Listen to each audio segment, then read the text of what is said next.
majanga. Karibu sana mtazamaji wa Sporting Taa kwenye habari za michezo. Na baada ya kutamatika mchezo wa ligi kuu Tanzania bara, Fountain Gate FC dhidi ya Young Africans. Mchezo umetamatika kwa magoli 4 kwa upande wa Young Africans, 0 kwa Fountain Gate FC. Na mchezo huu umetamatika, kuna baadhi ya mambo yaliyotokeza kabla mchezo kuisha. Golikipa wa Fountain Gate FC alitolewa na kubadilishwa, alitolewa sub na kuwekwa golikipa mwingine. Hii yote ni kwa sababu ya kufungwa magoli 2 kipindi cha kwanza. Na kocha wa Fountain Gate FC Robert Matano amesema kwamba magoli ya leo ni ya kupeana. Golikipa ametutoa kwenye mchezo. Huwezi kufanya makosa kama yale halafu utegemee timu kurudi mchezoni. Makosa yale hata Yanga wenyewe wasingerudi mchezoni. Golikipa ametuangusha. Hayo ni maneno kutoka kwa kocha huyu wa Fountain Gate FC Robert Matano.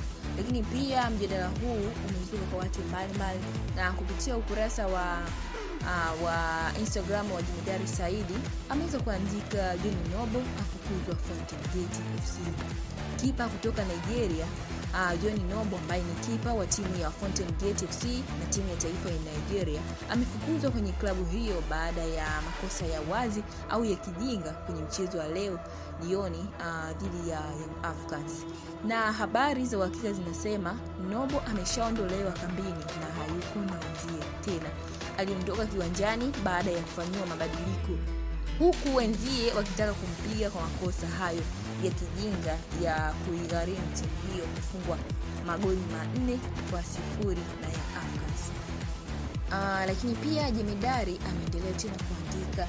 Amesema kocha Robert Matano kutoka Kenya anasema kipa wake John Nobo kutoka Nigeria amepeana mabao 2 kwa Yanga. Maana yake ni kwamba anasema kipa wake amewapa Yanga mabao 2 ya mwanzoni. Imagine huyu ndio kipa wa timu ya taifa ya Nigeria, the Super Eagles. Halafu anafanya makosa ya kijinga kiasi hiki na kuigharimu timu yake kupoteza alama 3 tena ikiwa kwenye hali mbaya. Hizi fursa za vijana wa Kitanzania zinapoendea kwa wageni kwa namna hii zinaumiza kwa kweli. Amesema kwamba hizi fursa za vijana wa Kitanzania zinapoenda kwa wageni wa namna hii zinaumiza kwa kweli. Inabidi uwe na akili sawa kuelewa, ila kama kwenu wenye akili ni wawili tu, huwezi kuelewa kabisa. Utaishia kutokana kuwa una akili. Niliwahi kumsikia rais wa TFF akisema kwamba msimu ujao utakuwa na kanuni ambayo itakataza klabu kumsajili au kusajili makipa 2 wa nje. Mimi msimamo wangu usiwe na makipa kutokea nje. Benzumali Mtipa, the voice of voiceless. Huyo ni Jemedali kutoka ukurasa wake wa Instagram. Lakini pia George Jobu naye ameweza kutia neno na wameweza kuandika kwamba Fountain Gate FC wakimwendekeza huyu watawapeleka playoff. Wabakiza mechi 2 za ugenini dhidi ya JKT lakini pia na Coastal Union, kisha watamalizana na Azam pale Tanzanite. Kumtoa yalikuwa ni maamuzi ya busara sana. Kazi kwao kuamua mechi zilizobakia, anaanza yeye ama Parapanda. Lakini pia katika ukurasa wa Farasa Vita na yeye ameweza kuandika kuhusiana na golikipa huyu John Nobo kutoka pale Fountain Gate FC. Farasa Vita ameandika, mimi shabiki wa Fountain Gate FC naomba uongozi huyu mtu arudi kwao Nigeria.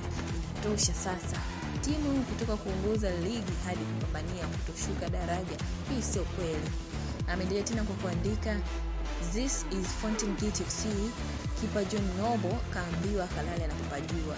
Si ana mzigo wa kutosha kapata leo, basi asirudi kambini, na tayari hatua ya kumvunjia mkataba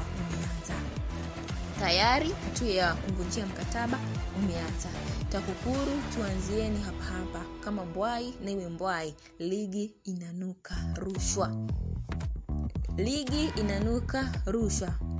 Habari hiyo kutoka kwa Farasi wa Vita. Yeye ameweza kuandika hayo baada ya hili sekeseke ya magoli 2 kufungwa kipindi cha mwanzoni kabisa, inasadikika kwamba kipa huyo ndo ameweza kuwapea Yanga magoli hayo.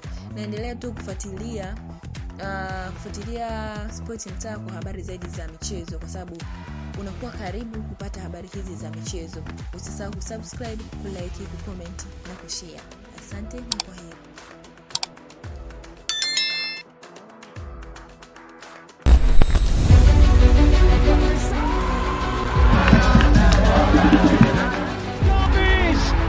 City are in front.